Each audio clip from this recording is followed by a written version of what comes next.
बुरा मत मानना, लेकिन जब घर वाले आपस में ही लड़ना शुरू हो जाते हैं ना, तो वो घर मजाक बन जाता है।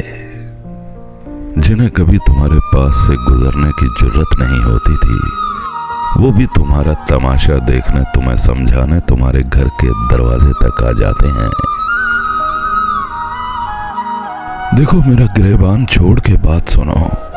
ये तमाशबीन है, ये हम ही को बुरा कहेंगे। मरने वाला भी मैं और इस मौत का जिम्मेदार भी मैं। जिसने मेरे और तुम्हारे साथ ये सब किया, उसका नाम लेने की इनमें जरूरत नहीं, ये तमाशबीन है। लेकिन इन्हें बुरा मत कहो, इस सब की वजह हमारे घर की आपसी लड़ाई है। वो खुद इसे नहीं हरा सके, इसलिए मेरी और तुम्हारी रंजिशों को हवा देके मेहनतों से बने इसके घर को तिनका तिनका कर रहे हैं। लेकिन गलती मेरी और तुम्हारी ही है।